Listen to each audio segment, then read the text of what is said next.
Caros amigos, gostaria, antes de fazer a abordagem do tema de hoje, que é, por excelência, complexo, intricado e, naturalmente, polémico. Gostaria, portanto, de adverti-los que não faço apologia de nenhum tipo de opinião sobre a teoria da conspiração. Porém, como cidadão do mundo, expressando-me em português, quero convosco dividir, neste contexto, algumas opiniões, particularmente na intenção de refletir convosco o que a história do mundo atual nos pode, de alguma forma, convencer que por detrás das meras aparências existe algo de verdadeiramente preocupante. E gostaria de iniciar hoje com a lembrança de que no acordo que está inserido na Declaração Universal dos Direitos Humanos, que é precisamente datado de 1948, esse texto diz claramente o seguinte: todo homem tem o direito de tomar parte do governo do seu país, diretamente ou por intermédio de representantes livremente escolhidos. Portanto, neste caso, a participação popular torna-se o mecanismo mais adequado para assegurar a proteção social e a garantia da livre manifestação do pensamento e da ação, tanto individual quanto coletiva, evitando, assim, a violação dos direitos fundamentais de todos os cidadãos do mundo. Assim, compreendemos que a participação popular é a soberania do povo em ação, isto é, a sua expressão concreta, que é o efetivo exercício do poder pelo seu real titular, que não é mais nem menos do que o próprio povo. Por conseguinte, qualquer concepção de Estado que fuja desta premissa básica pode ser considerado centralizador, autoritário e defensor de interesses obscuros, egoístas e privados. Talvez até ainda possa ser também considerado como um Estado patrimonialista, ou seja, aquele em que a conduta política das elites governamentais ou dominantes no exercício das suas funções públicas de governo se caracteriza pela aprovação do que é público, como se tratasse de algo privado. Realmente chegamos a um tempo em que vemos facilmente que o mundo sofre transformações a uma grande velocidade, como nunca aconteceu na história. E as mudanças contínuas são difíceis de percepcionar e entender por parte dos Estados, das instituições e dos cidadãos. Hoje, em plena globalização, assistimos aos atores privados a tomarem o lugar dos Estados e os mercados a substituírem-se aos sistemas políticos. Portanto, vemos que os círculos de poder sofrem pesadas e profundas alterações e a chamada geoestratégia está em constante redefinição no palco mundial devido à emergência de países como a China, a Índia, o Brasil e a Rússia, por exemplo. Assistimos também à concentração de grandes grupos económicos em multinacionais, onde o poder é concentrado em interesses privados, aumentando o seu poder, que, através de fortes e suspeitos lobbies, tomam conta da governação. Entretanto, as políticas mundiais, as políticas públicas e as leis são feitas de acordo com a permissão desses lobbies, esmagando os interesses, os valores das comunidades e de todos os seus cidadãos. Estas crises atuais, a meu ver, seja qual for o seu desenho e materialização, são efetivamente o reflexo fidedigno desta espantosa realidade.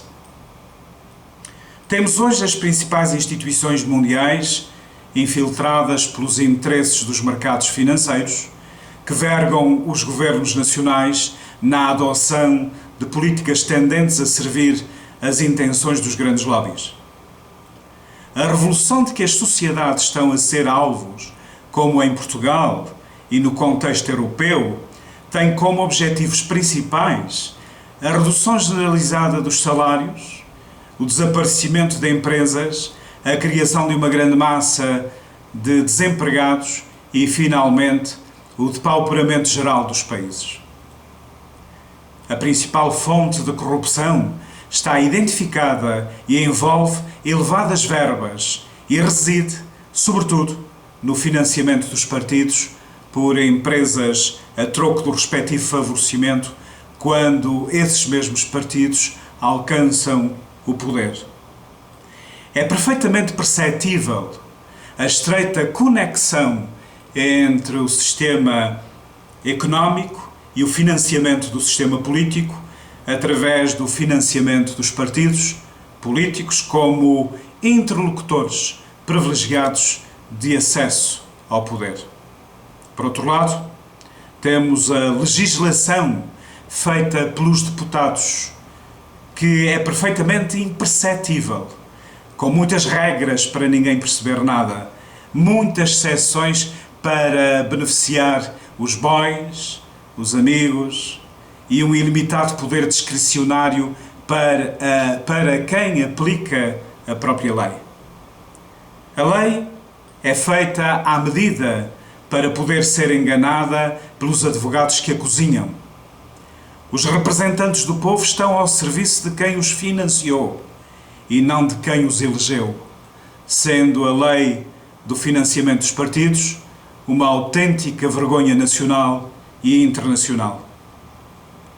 Todos nós, quando atentos, vemos perfeitamente a troca constante de cadeiras entre o governo, os bancos, as agências financiadoras, as empresas com peso na bolsa e também a nível das grandes construtoras. Ante o poder em declive dos governos, dos Estados-nações, substituiu-se um novo poder que é efetivamente planetário, global, que escapa a todo o controle da democracia. E os cidadãos incautos, incrédulos, pouco ajuizados e avisados sobre esta realidade, continuam a eleger formalmente para a constituição dos poderes públicos e para as instituições nacionais, sendo que o poder real foi deslocado para os novos centros, que são, de facto, obscuros, secretos e, naturalmente, perigosos. O planeta é hoje em dia dirigido por uma constelação de organizações com um papel executivo ou político. E essas organizações executivas distribuem-se em 3 esferas de poder. Vejamos. A primeira esfera encontra-se no poder económico e financeiro. A segunda, a esfera do poder militar e policial. E a terceira, a esfera do poder científico. O poder político do sistema é exercido por uma 4ª categoria de organizações, os chamados clubes de reflexão, as redes de influência ou as célebres reuniões dos Global Leaders, como o World Economic Forum, conhecido em português por Fórum Económico Mundial, com sede em Davos, na Suíça. Todas estas organizações não são realmente competitivas, mas estreitamente unidas e complementares. Elas formam um conjunto cuja coesão é assegurada pela incumbência simultânea de certas personalidades a várias destas mesmas organizações. Essas pessoas podem ser consideradas como os donos do mundo. Algumas até, inclusive, são líderes políticos de primeiro plano, como, por exemplo, George Bush pai ou Henry Kissinger. Mas a maioria entre todas estas personalidades são, na realidade e propositadamente, desconhecidos da opinião pública mundial. Observando o diagrama destas organizações, e isso para aqueles que têm conhecimento em cibernética, poderão constatar com toda a certeza que este ponto do sistema foi inventivamente concebido. E foi concebido com segundas e ocultas intenções. Vejamos. Estruturada em rede, várias organizações compartilham a mesma função. E os centros, assim, ou de igual forma, constituem-se de círculos ou painéis de controle, tendo sido duplicados ou triplicados ao longo dos anos, com o objetivo de assegurar uma maior segurança e estabilidade do próprio conjunto. Assim, em caso de uma organização ou de um vínculo se tornar inoperante ou ineficaz, o controle global não estará ameaçado. Exatamente como a internet, que é um sistema sem centro único, cujos fluxos de informação podem desviar-se de um centro local que esteja fora de serviço. Agora vejamos algumas instâncias executivas desse centro de poder.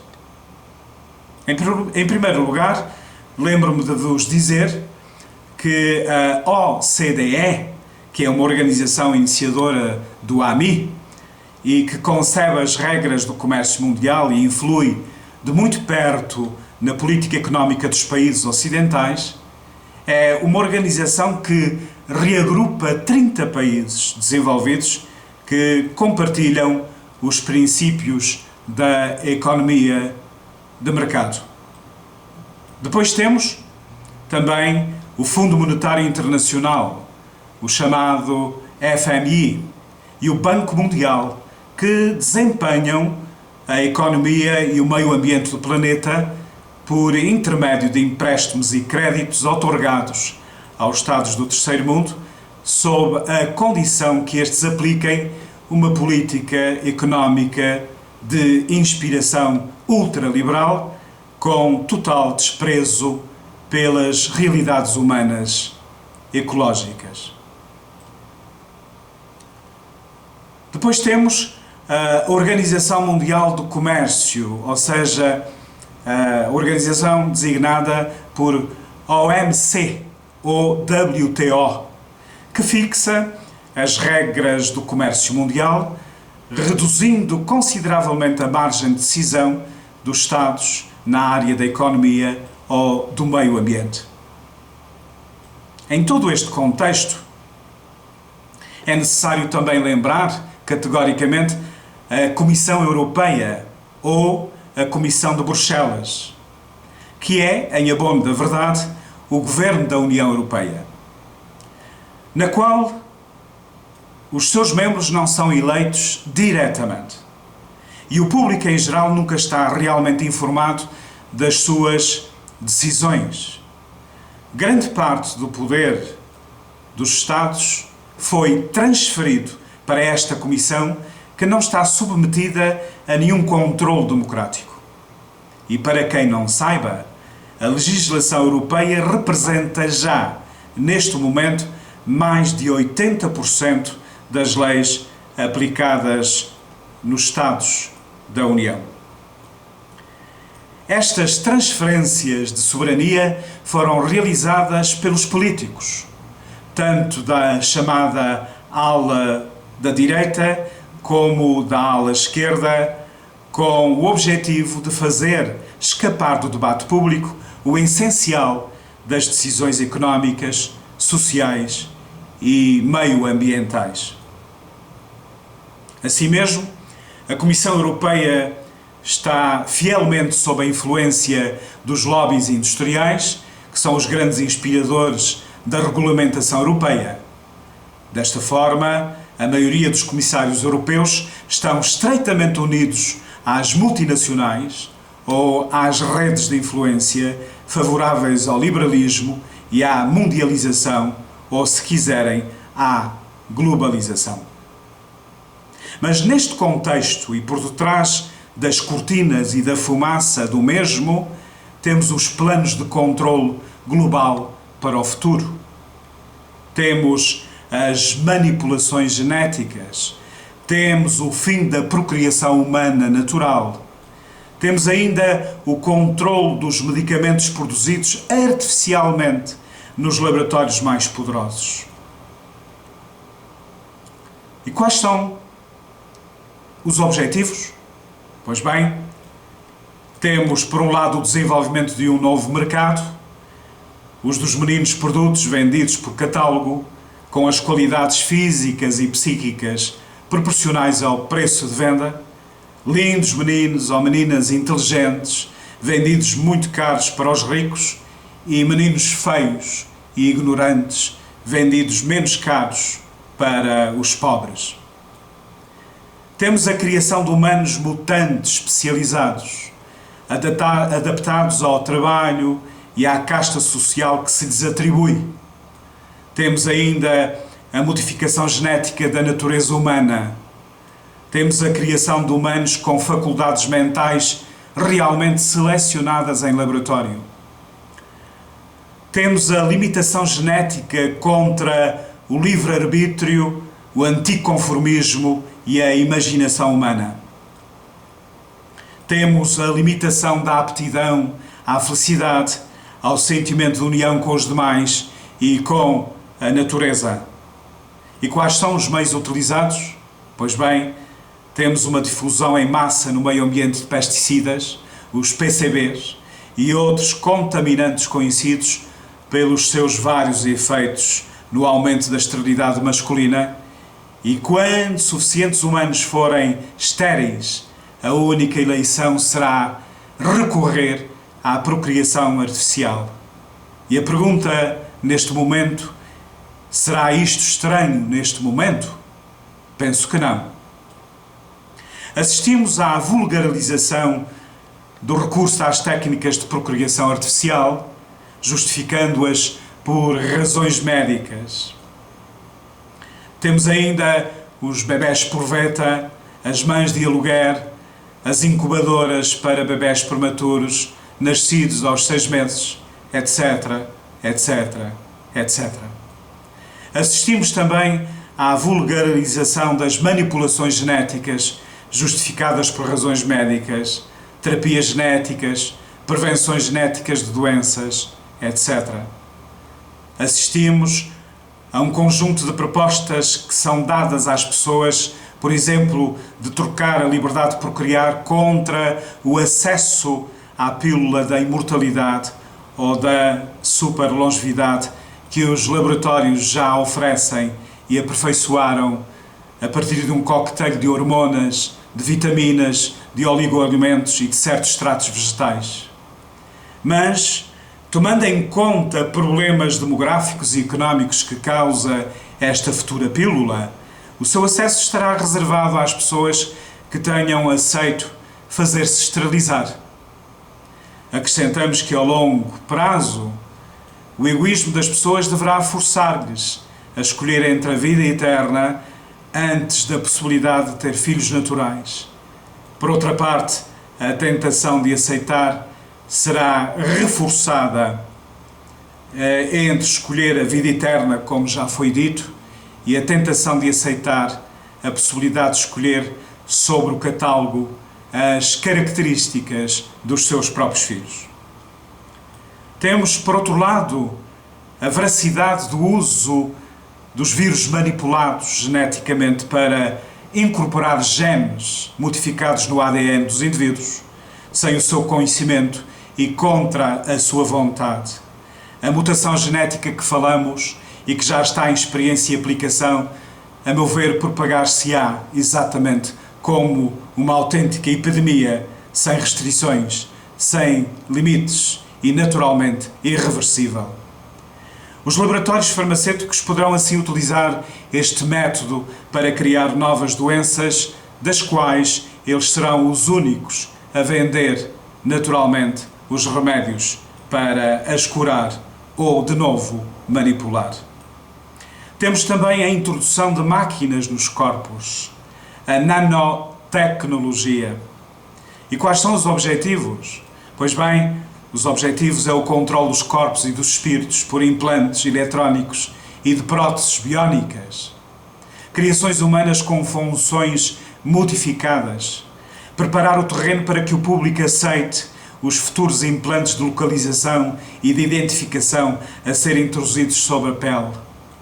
Generalização do recurso de implantes pelos assalariados para acrescentar a sua eficiência profissional, que são implantes neurais para acrescentar a memória e as capacidades de cálculo através de implantes biónicos para acrescentar a força ou as capacidades físicas. E daqui a pouco, o recurso a implantes profissionais será indispensável para termos oportunidades de encontrar trabalho. Mas o pior de tudo, neste contexto e neste desafio à nossa inteligência e ao poder de observação, é que muitas pessoas vão adorar utilizar toda esta parafernália tecnológica em nome de um novo mundo incógnito, irreconhecível e naturalmente desumano. E para terminar esta longa, mas ainda incompleta reflexão sobre o tema, não posso esquecer de lembrar quem escuta neste momento e com atenção que a Revolução Comunista na China, conduzida por Mao Tse-tung, seguiu as pegadas da Rússia com aspectos verdadeiramente surpreendentes e que a partir daí o mundo não mais se equilibrou. Temos, por um lado, o Tibete e o seu povo sem solução, a zona dos Balcãs a ser manipulada, o Médio Extremo Oriente como incógnita, a América do Sul em convulsão sem destino.